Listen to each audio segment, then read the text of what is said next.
Hi, Seth here. Hey, our advertisers who help make the show possible want to know what your thoughts are regarding their ads.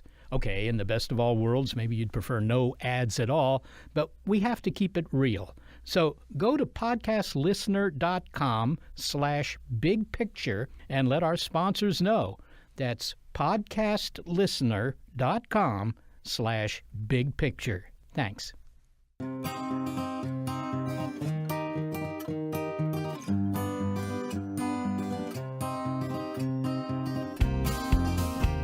If I take a syringe filled with some very, very small electronics and give myself a jab in the arm, well, I may implant an NFC device, that is a near-field communication device, kind of like a Bluetooth, and that could make my life easier. Just as an example, I could unlock doors without pulling out a key. If I want to implant other devices, well, I just do it. As a biohacker, I am both experimenter and experiment. And in that way, hacking today requires more steely resolve than merely lifting up a receiver and bypassing operators with a toot from a Davy Crockett cat and canary bird call flute. Operator, what city, please? I'm Seth Shostak. I'm Molly Bentley. Welcome to Big Picture Science, produced at the SETI Institute, where researchers investigate the nature and origin of life. On Big Picture Science, we step back to get the wide-angle view on science and technology. And in this episode, the second of 2 episodes on hacking, the idea of hacking has evolved and expanded since the time it referred to an almost wholesome hobby. Today, the threats that computer hackers pose range from inconvenient to existential. Meanwhile, do-it-yourself biohackers experiment wildly on their own sensory perception, and those who suggest hacking the climate system through geoengineering to mitigate the effects of climate change hope to save the planet. In this second episode on hacking, a look at its modern variations and their consequences. This episode, Angles of a Hack.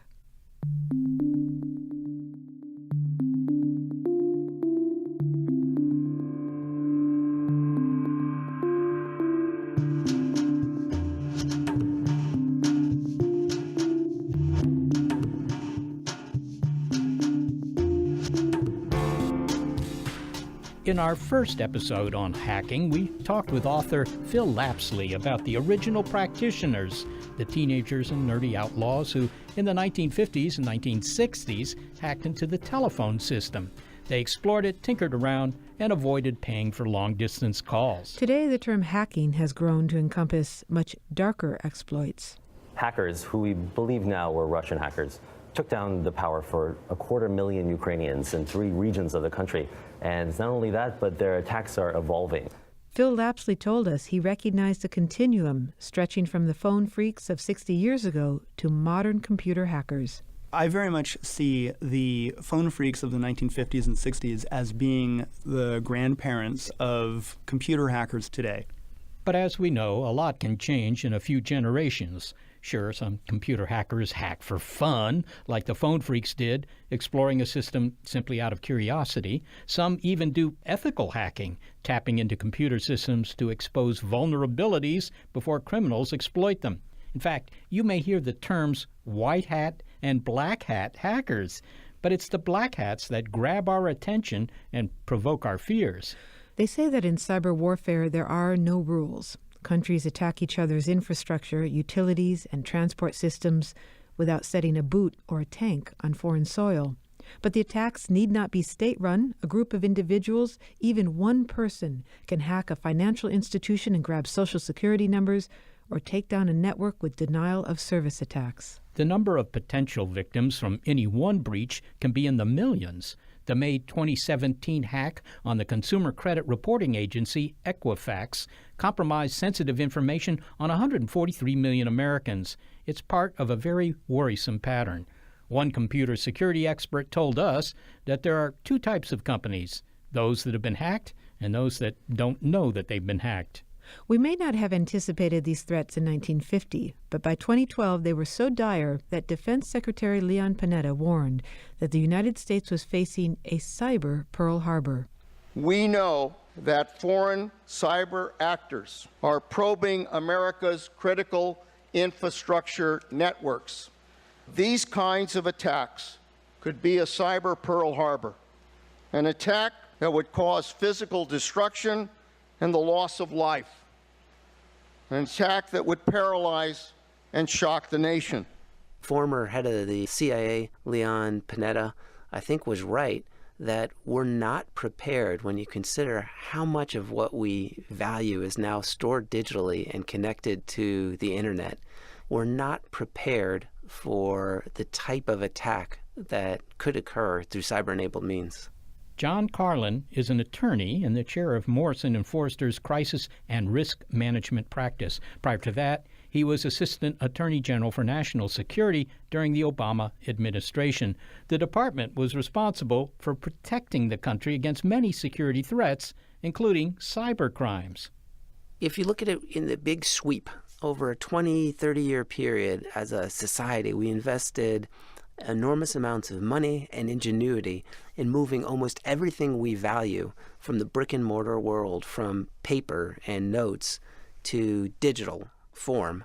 And then we connected it to the internet, the system that wasn't designed for security.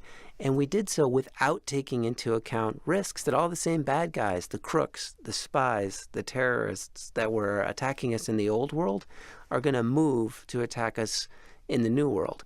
Well, I don't know if you ever wake up in the middle of the night worried about a specific threat, but if you were to do that, which one do you think it would be? What aspect of this most worries you, other than the, if you will, the ensemble of threats? I'd say there's two main things. One is it's not a future worry, it's a right now worry. We're seeing a massive booming black market in the sale of stolen goods that were stolen through cyber-enabled means. So that means the most personal information about someone and information that's used to determine whether you are you when you're trying to do all sorts of transactions, from your taxes to your health care to your credit card payments. That's out there and being sold right now in a portion of the web called the dark web. We're also seeing right now what I'll call cyber weapons of mass destruction. So botnets, hundreds of thousands of compromised computers that with a single command can be used to overwhelm a system with requests for information. And these are for rent on the dark web. Often they're used by criminal syndicates, but one can easily imagine them getting into the hands of a terrorist group. So that's the right now. And for the future, what I worry about is, as vulnerable as we are now, we're hurtling towards a new future, the so-called Internet of Things. Well, you speak of the bots and the hijacking of personal computers. Are you suggesting that my home computer could be used in a giant malevolent hacking scheme? Yes, exactly. This is how sophisticated this dark market is. If you went on there today and someone showed you where to look, what you could see, you could click on a site and it would look like you're looking at Amazon. And when I say it looks like Amazon, I mean it's bad guys posting. They have something like a botnet, and then you have customer reviews, sometimes with 5-star ratings, saying, hey, I've used this crook before, and I found that he's always reliable when he gives me stolen information. Or 2 stars, this crook acts really like a crook and you can't trust him. So that's out there now. And so your computer could be part of one of these botnets that's on this Amazon lookalike on the dark web, where a crook could rent it and decide to send a command that said, I'm going to overwhelm a site with requests for information unless they pay me $50,000. And we're seeing that type of attack now. Let me get back to the kind of attack that could have real consequences for security. In 2013, there was a small team of Iranian hackers, like half dozen people or something, working for the Revolutionary Guards in Iran. And they tried hacking a small dam about a dozen miles north of the Bronx in New York. I mean, the dam wasn't big. It was about the size of a handball court if you look at it. But maybe this was just a training exercise. I mean, the dam itself wasn't so important. Yeah, so 2 fascinating things about that case. Number one, we were just talking about botnets and using them to do these denial of service attacks, these mass requests for information.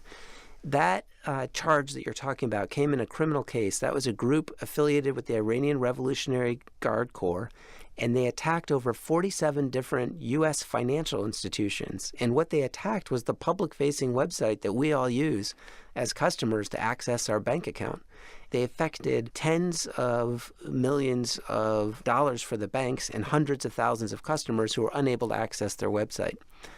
What we saw was that wasn't all the group was doing. What they also had done, as you say, was hack into the so-called sluice control systems of the Bowman Dam, which means if the dam had been working properly, they could have lifted up the floodgates and flooded the surrounding area. Now, luckily that dam happened to be down for maintenance at the time, but I think you'll agree with me, our crumbling infrastructure should not be the first line of defense when it comes to cyber attacks.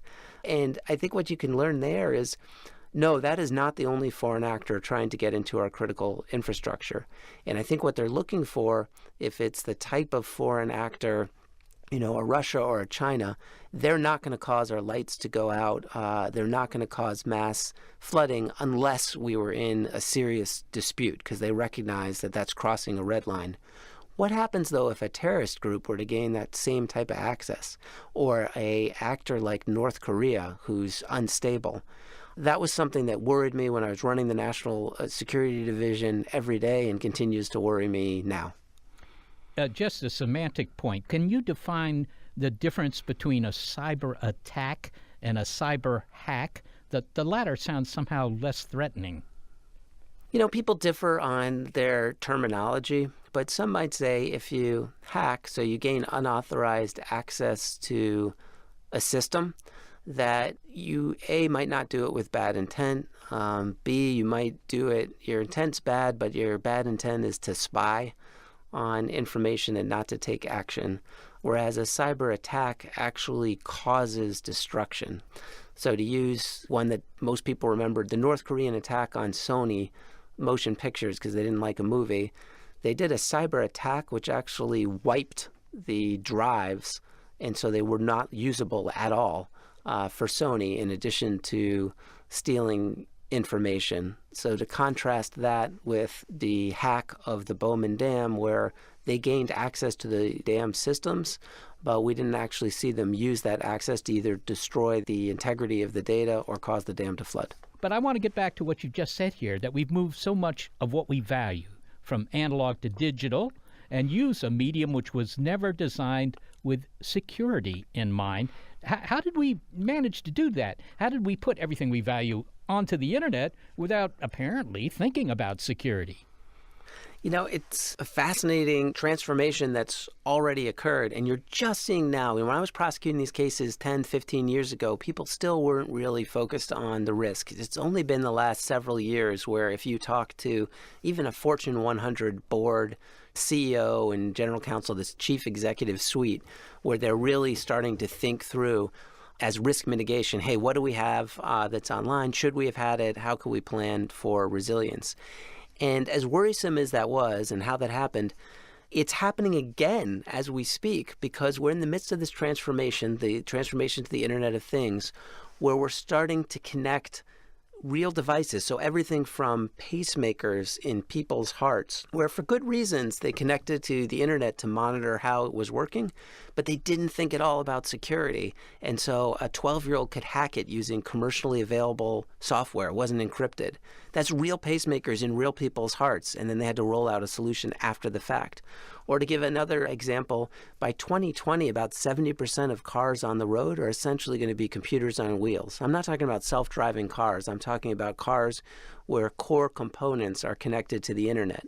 And we've already had a recall of 1.4 million Jeeps when a hacker did a proof of concept hack where they showed, hey, I can get in and take over the steering system and the braking system of this car. And the chief regulatory agency said, well, that's like a design defect. You need to do a recall like you would need to do if the brakes didn't work. You can't put a car on the road like that. So that's talking about literally things in our hearts to the cars on our roads. Millions and millions of devices are being connected as we speak.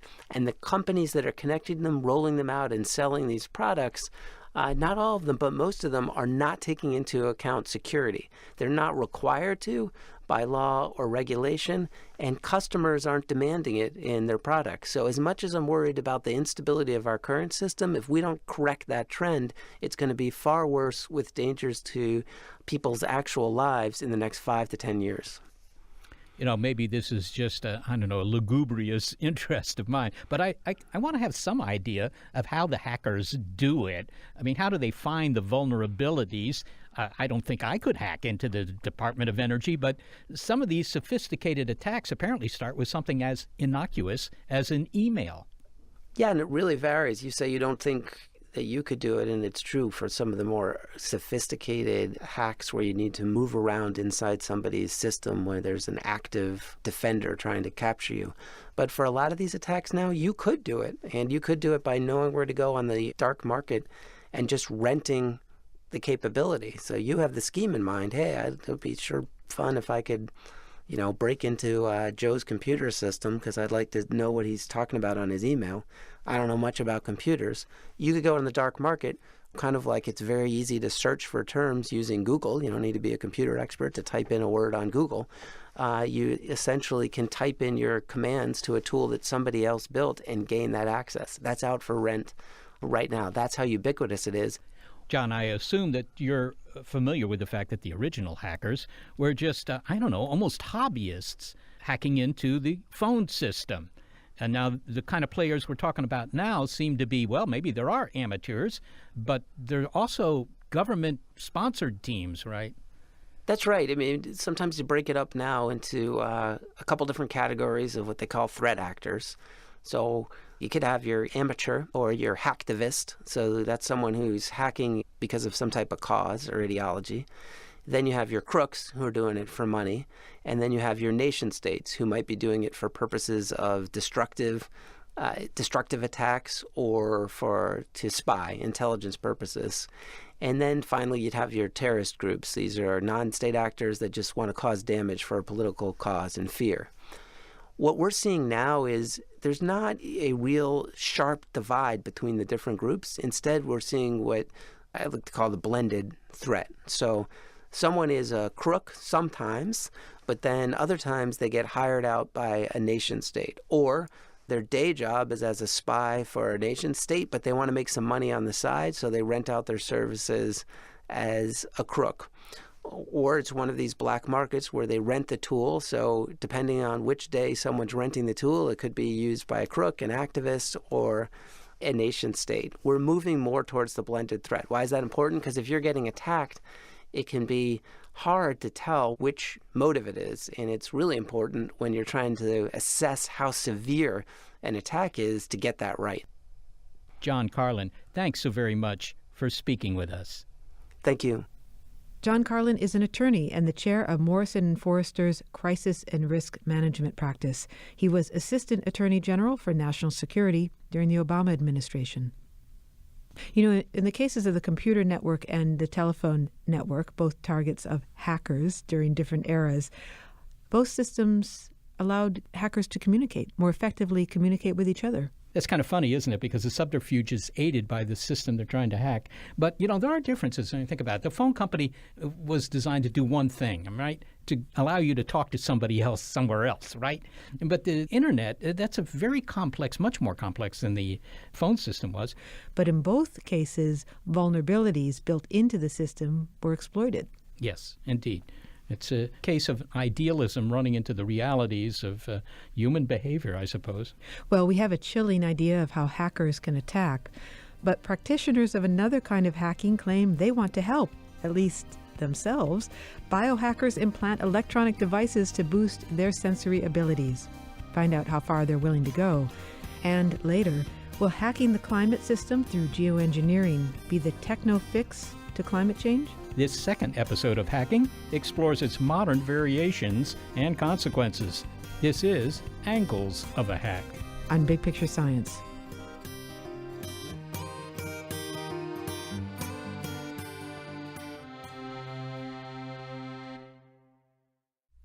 Okay, so businesses sweeten your hiring, but you need the best people, right? Ask any entrepreneur, and they'll tell you that your organization is as good as your talent.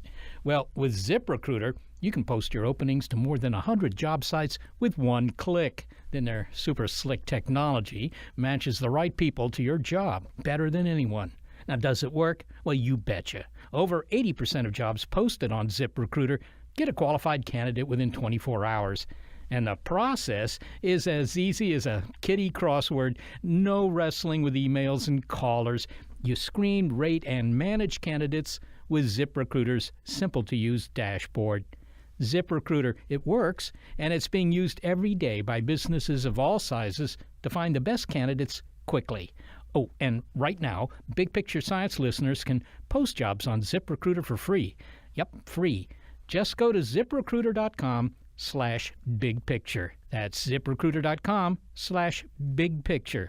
Got it? Try it for free at ZipRecruiter.com/bigpicture.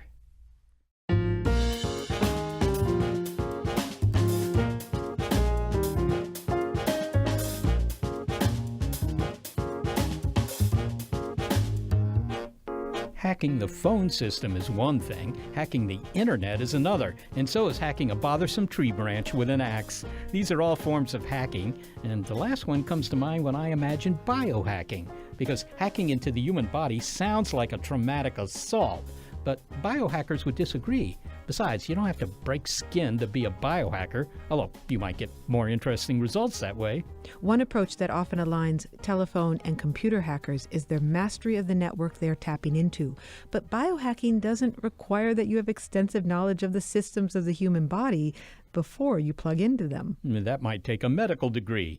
The body is the original web of systems, the circulatory, respiratory, digestive, excretory, nervous, reproductive, endocrine, skeletal, and immune being just a few. But since biohackers are hacking themselves, no one else is affected, other than perhaps their bewildered spouses and unengineered friends. And if anything unites biohackers, it's the potential for self-improvement. No criminal intent there. Science reporter Cara Platoni talked to many who identify as biohackers while researching her book, We Have the Technology: How Biohackers, Foodies, Physicians, and Scientists are Transforming Human Perception One Sense at a Time. But perhaps the most surprising thing she learned from them is that she may fit the definition of biohacker herself. And you may, too, if you're wearing shoes. Cara, let's start with grinders. This is a group of biohackers, and I wonder if you could just give us an example of what a grinder might do if a grinder could do anything a grinder wanted to do. Oh my gosh, okay, a grinder would build themselves a better body. They would go out and build some kind of cool implant or device that would go, into their arm or into their eyeball or, someplace, and it would give them superpowers or augmented perception, or it would make their life better in some way. Okay, so be specific here. So you stick what? Well, okay, so some of the folks that I met who were doing this, guys from a group called Grindhouse Wetware, they were building themselves, at first, a device called Circadia. And Circadia was about the size of a deck of cards, and it went in your lower arm, and it could read out your body temperature and port that information to your cell phone. It's kind of like a way to see what's going on inside your body at all times. Oh, and it lit up. It looked cool. Okay, it looked cool, and maybe it tells you what your body temperature is, but how does it augment your abilities? I mean, it's not like a bionic arm or wings so you can fly. Not yet, right? Not yet. This was a really early stage test device. And the idea was to see, first of all, if they can build it. And second of all, if it would kill anyone, right? They wanted to see, could we build something in our basement that would be safe to wear long term? The battery wouldn't breach. It wouldn't, leak fluids into your body. You wouldn't have a massive, infection because of it. So they tested Circadia for about 3 months. It worked okay. It had some flaws. They took it out. What they really wanted to build was an internal compass. The idea was to build a little device that you would wear on the back of your hand, and it would light up whenever you were facing north. It would be kind of like a shortcut to having electromagnetic perception, the way birds and sea turtles and fish do. Right, but these are human beings. Right. They're not avian creatures. And so what is the practical use of having a compass built into your arm? Well, I mean, if you're ever lost in the woods, having a compass built into your arm would be pretty cool, right? Or another device that some of them would implant would be like a little magnet. The idea is to have a little magnet in your body to have it respond to your environment. And I'd say, why do you need to have it in your hand? Why can't you have it in your pocket? And they'd say, because when it's in my body, it becomes a part of me.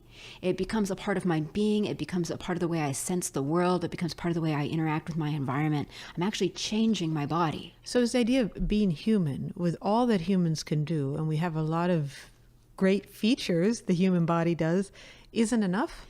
No, not for some people. They would say the human body, it's okay, but it was engineered by accident. It's full of flaws, right? We get sick, we get old, we break down. Tons of us have, some kind of disease or disorder that makes our bodies not what we wish they were. And come on, all these other animals have such cool stuff.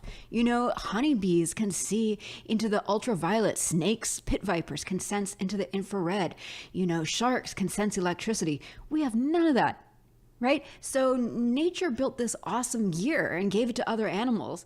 If we don't have it ourselves, can't we at least kind of hack around it? Can't we kind of speed up evolution? Now, I threw out the idea slightly glibly of wings so you could fly, and you said, no, not yet. Were you sincere? People have experimented with this. I don't think anybody's gotten very far. I don't know of anybody who's actually managed to build a set of wings. But I do know lots of people who say, look, why do I only have to have 2 arms? What if I wanted 3? What if I wanted removable eyes in different colors? Have you met anyone with 3 arms yet? No, not yet. But one of the reasons why not is because the medical industry, the pharmaceutical industry, the bioengineering industry is not meant to augment otherwise healthy people. Right? These industries are geared around the idea that a doctor should do no harm. So if you're not sick, a doctor's not going to do anything extra to you, right? And all of the money for development goes into making people with some kind of disease or deficiency, bringing them up to what we would consider normal. So a lot of biohackers and grinders are frustrated. They say like, hey, if a doctor looked at me, they would say I'm healthy. They would say there's no reason to take on the risk of an extra surgery. There's no reason to give me a prosthetic. Well, what if I just want one, right? It's an interesting line of argument. Well, talking about the regulation around this, I read that because a lot of these biohacks, the ones that you explained, are not FDA approved, that means that doctors aren't performing the procedure, so there's no one there to administer any kind of anesthetic. So if you want to be a real life cyborg, you have to endure some pain, right? You have to cut yourself open. I think so. I mean, I don't know that you have to do it yourself. A lot of people, when they want to get an implant, they'll go to a professional piercer or a professional body modder, kind of people who work in the piercing and tattooing universe. There are do-it-yourself RFID kits where you kind of inject yourself with a syringe. Are they injecting themselves with a painkiller? When you said inject, what do you mean? No, they're injecting themselves with the RFID chip itself. They have a little syringe that shoots the chip right into kind of the webbing between the thumb and the forefinger. No anesthetic at all. They just grit their teeth and do it. No, is it true that the definition of a cyborg, according to cyborgs, is that you need to break the skin and implant something? I don't think so, actually. I think grinders are people who, they're kind of the mechanical engineering arm of the biohacker universe. In other words, they're trying to build a device that will go in the body rather than trying to optimize some aspect of their health or their body through something like nutrition or pharmaceutical or something like that. They're using a device, right? Cyborgs, wow. I mean, the definition of a cyborg can be vast, right? It basically just means augmented by technology. But they're a kind of biohacker. Yeah, they could be. In the great Venn diagram of how all these guys fit together, it's really overlapping. But I've met people who made, I think, really convincing arguments that you're a cyborg if you're wearing eyeglasses. Right? That makes me a cyborg. Right. You're a cyborg, I'm a cyborg, because we're wearing this prosthetic that gives us a superpower, enhances our vision, right? It's not naturally part of our body. It's a technology somebody had to invent. 1,000 years ago, putting some kind of glass optic over the eye and wearing it around all the time would have seemed like a medical marvel, and now we just ignore it. There was a guy I talked to named Rob Spence who goes by Iborg, and because he has built a camera that goes in his eye socket. He lost an eye as a child in a shooting accident, so he built a camera that he can wear in his eye socket. And he said, wearing shoes makes you a cyborg because you're not born with them, and they protect you against the harsh environment. They protect your feet against the snow. I think a person could make a plausible argument that anything that you do that changes your body state or your brain state is biohacking. Can I challenge you on that? Yeah. Though? Because hacking, the original definition of hacking was understanding a system well enough that you could break into it, explore it, master it, maybe out of curiosity, maybe for nefarious reasons, and maybe repurpose it. Now, if I slip on a pair of glasses or a pair of shoes, I'm not saying that I understand how my visual system works or the nerves in the bottom of my feet, but I'm slipping on shoes and glasses anyway. I don't think I'm a biohacker. But you're optimizing, right? You're making things better. You're creating a clever fix to a what's problem. the hacking part? I think, well, one of the definitions of a hack is a trick or a fix or an exploit, right? So when you put on glasses, you're exploiting the principles of optics to make your vision better. You don't necessarily have to understand those principles to use it. You know, when you put shoes on your feet, you're exploiting the ability of rubber and suede to protect your feet from the cold. But I'll take your broader point, right? Which is that there's a lot of things that we do to engineer our bodies and to kind of optimize our health or our abilities that are so common to us, they're invisible. Fillings in my teeth that prevent my cavities from spreading. Lots of people, lots of my friends have some kind of bolt or screw that's holding their ankle or their wrist together. Lots of women use implantable birth control to control their fertility that way. I know people with hearing aids. I know people with contact lenses. When the term hacking is floated about, I think the first thing that comes to the fore are computer hackers and people that are breaking into computers and stealing your password. Do you see a connection between computer hackers and biohackers? No, I don't think so. I think the original sense of the word hack is generally positive and playful and curious. It's about knowing a system well enough to know every corner of it and to make it do cool things that other people would be amazed to find out that it can do. Does it need to be purposeful? Meaning, do you have to be thinking to yourself, I am hacking my body, or this is a biohack, or can you stumble into biohacking just by slipping on a pair of shoes? I think you can stumble into it. I didn't think I was a biohacker until somebody pointed out that I was wearing glasses. So slouching towards biohacking. That's exactly it. Slouching towards biohacking. It's given you the title for your next book, perhaps. I believe Joan Didion may have a bone to pick with me. Cara Platoni, thank you so much for speaking with us about biohacking. Thank you. It's been a pleasure. Cara Platoni is a science reporter, a lecturer at the University of California, Berkeley, and author of We Have the Technology: How Biohackers, Foodies, Physicians, and Scientists Are Transforming Human Perception One Sense at a Time. You know, it's interesting that the definition of biohacking seems to be elastic enough to encompass both people willing to put chips into their arms and the two of us who wear glasses. Yeah, well, I've never thought of myself as being a biohacker. When I take my glasses off, do I lose my privileges? Yes, you do, but do you have fillings in your teeth? I do. Lamentably, I do. Okay, so according to one definition, you are still a biohacker. It might be advantageous. You know, there are people who can hear radio programs in their teeth.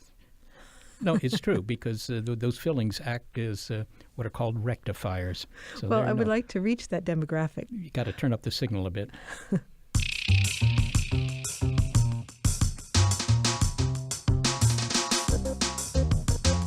Well, the human body is complex, but so is the global climate system. It, too, is interconnected, and if you drastically change one component, well, you might destabilize another. So do we know enough to hack it and fix what ails our overheated planet? The promise and the perils of geoengineering next. You're listening to Angles of a Hack on Big Picture Science.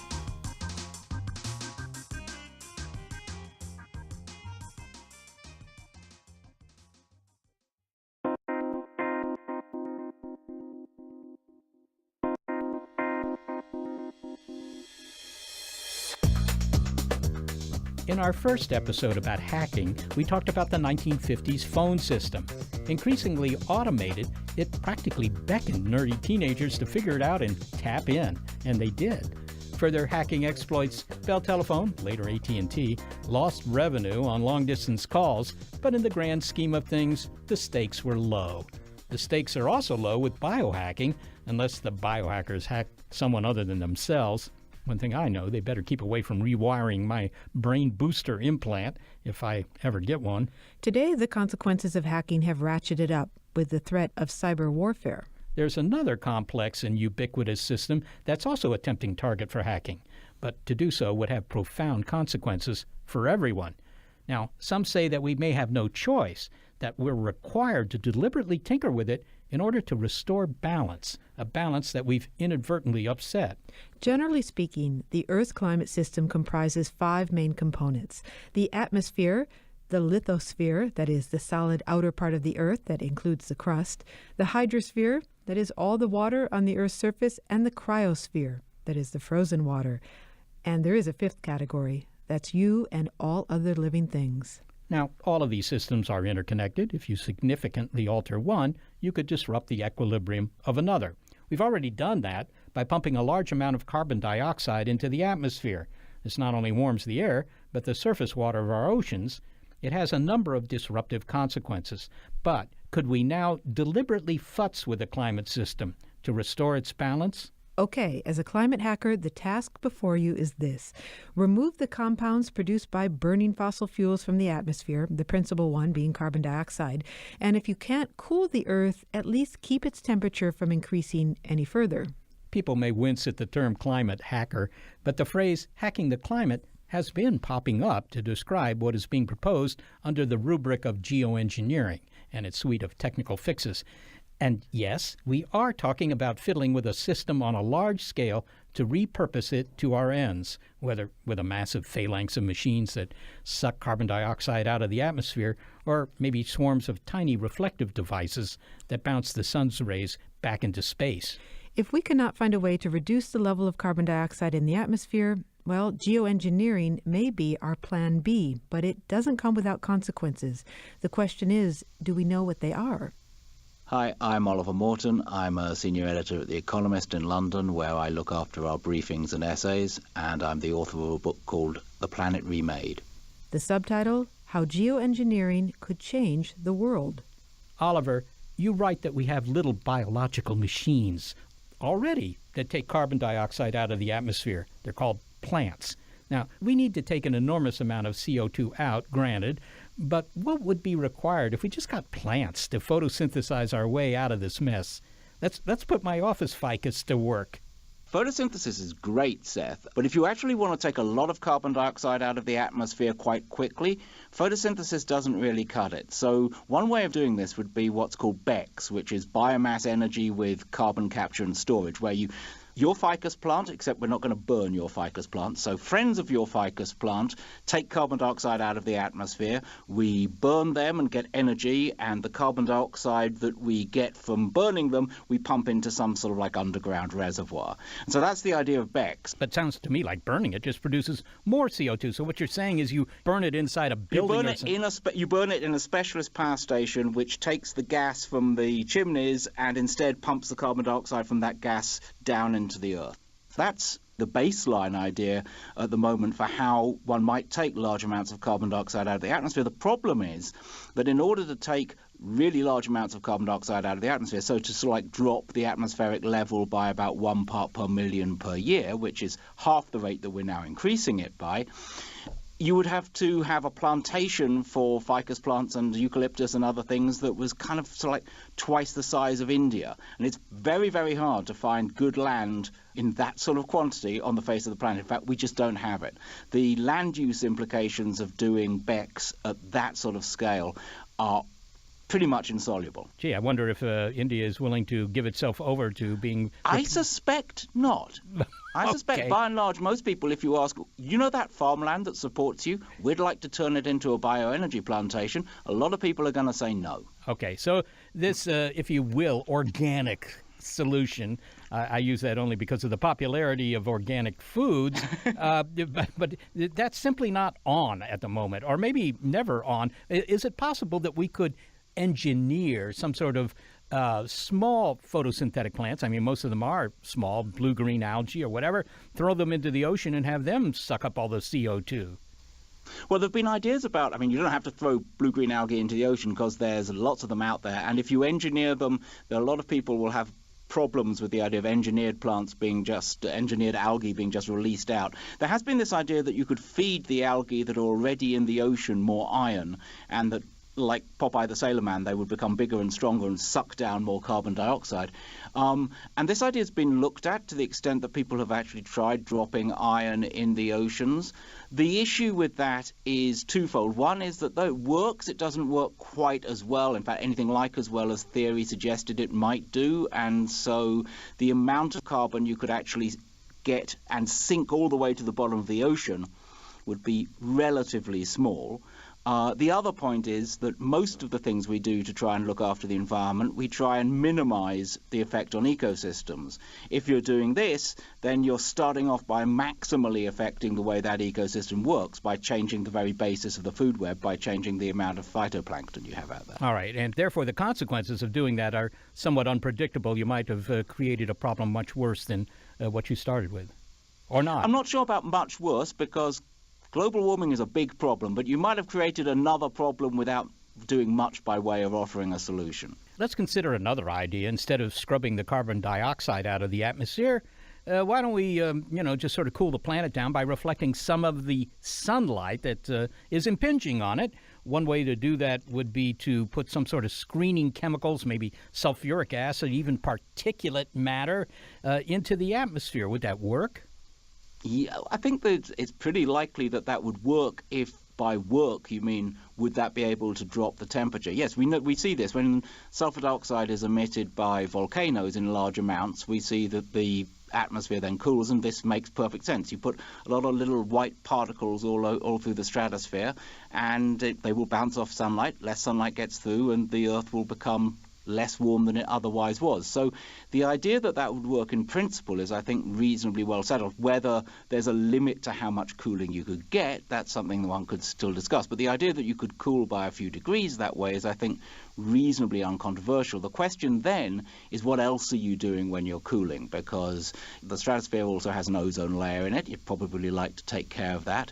Also, if you change the amount of sunlight coming into the Earth system, you change the patterns of rainfall and evaporation, and that has issues of its own. Well, what about local solutions? Think globally, act locally. I think I once worked out that if we replaced macadam with something that was, brighter, had twice the albedo, reflected twice as much sunlight back into space as that dark pavement on the roads here, that we could, reflect an additional energy that was equivalent to the amount that's melting the ice in Greenland. And, you only have to do it once. I mean, one thing is you might be reflecting an equivalent amount of energy, though that seems a little high to me, but you wouldn't be reflecting it away from Greenland, so Greenland would keep melting. But in general, I think what you say is quite right. I think that by making our cities more reflective, our cities brighter, we can certainly do something about what's known as the urban heat island effect, which tends to make cities warmer than the surrounding countryside. And that's a big issue, since increasingly most of us live in cities. And so, yes, making cities, making roofs and road surfaces and sidewalks more reflective, that certainly helps. You can also think about possibly putting some sort of reflective surface over more of our reservoirs.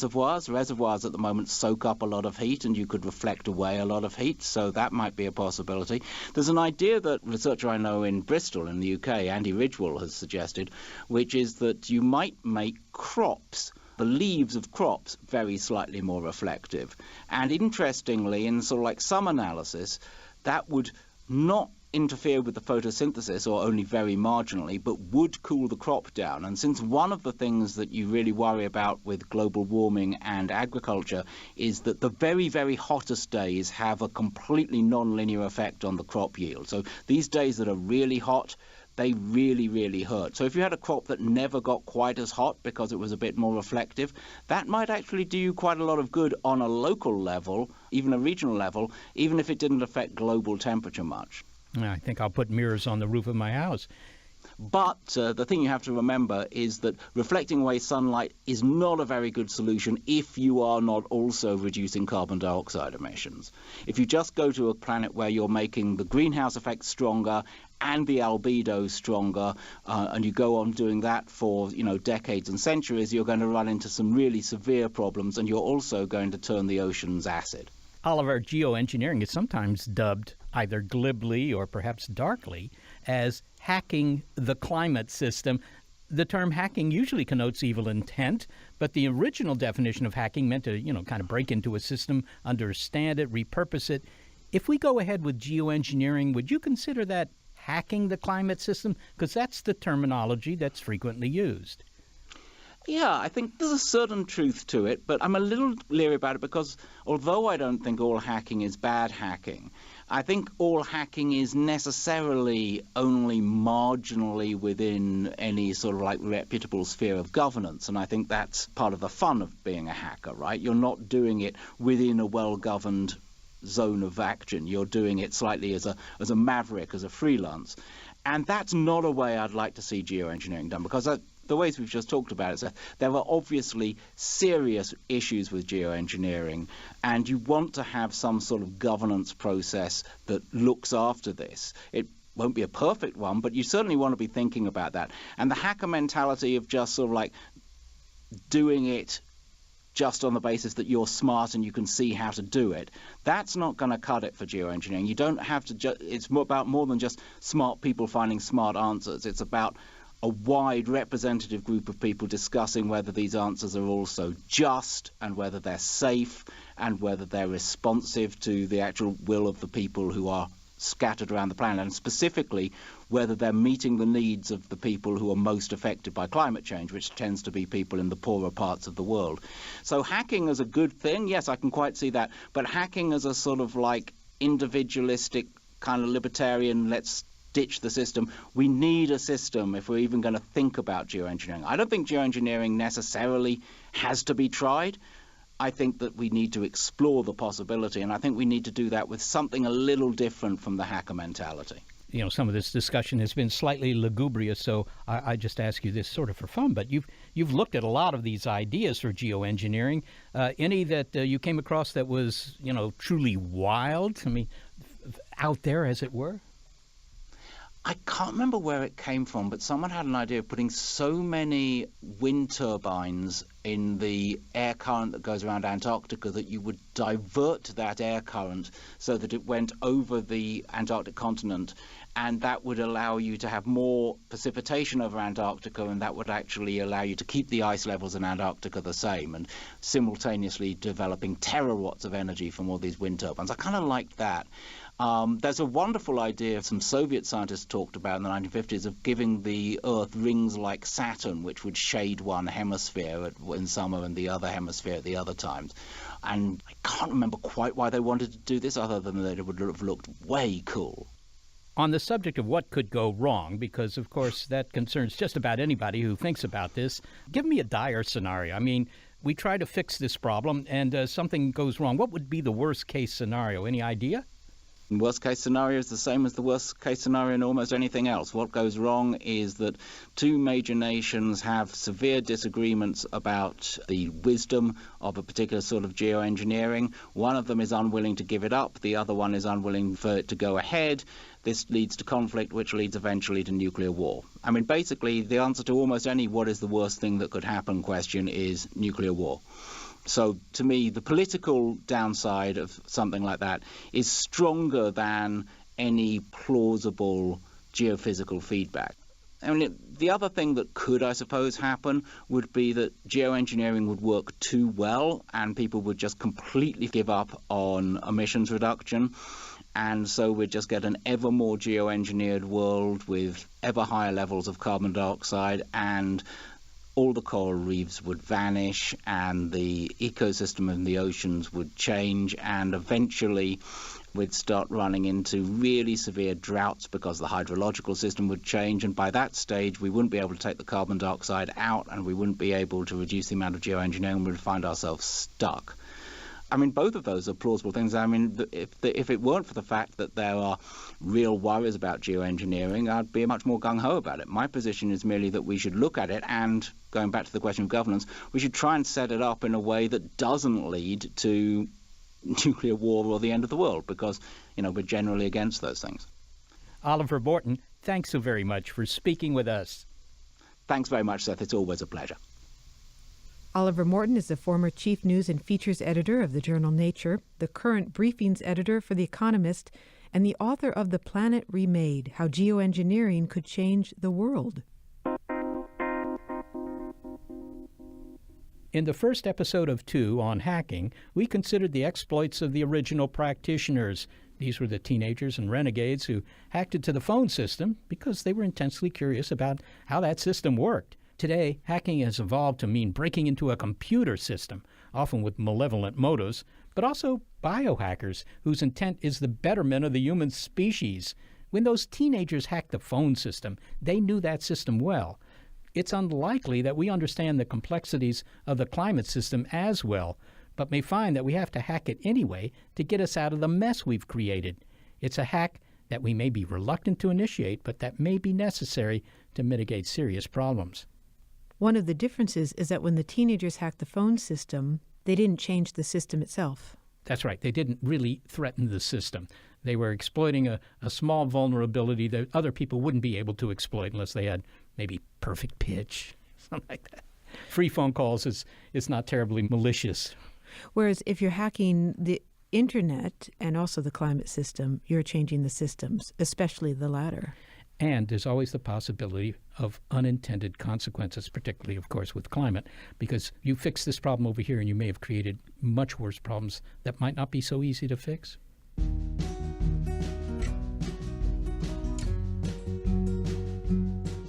Well, thanks to the team that always keeps plants in their offices to soak up that CO2.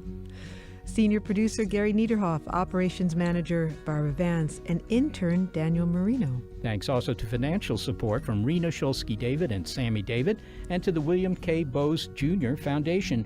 Big Picture Science is produced at the SETI Institute, a nonprofit scientific and education organization whose scientists study the origin and nature of life, including the interplay of geology in our atmosphere. And a big thanks also to our listeners. Your ears have been attuned to an episode of Big Picture Science called Angles of a Hack. It's the second of 2 episodes on the theme. You can find the first episode, Plan of a Hack, along with other Big Picture Science episodes in our archive at bigpicturescience.org. And if you're a podcast listener but prefer listening to over-the-air radio because someone hacked your smartphone, turning it into a toaster oven, check out the listing on our website of radio stations that carry the program. And if your local station is not on that list, consider letting them know you like the show.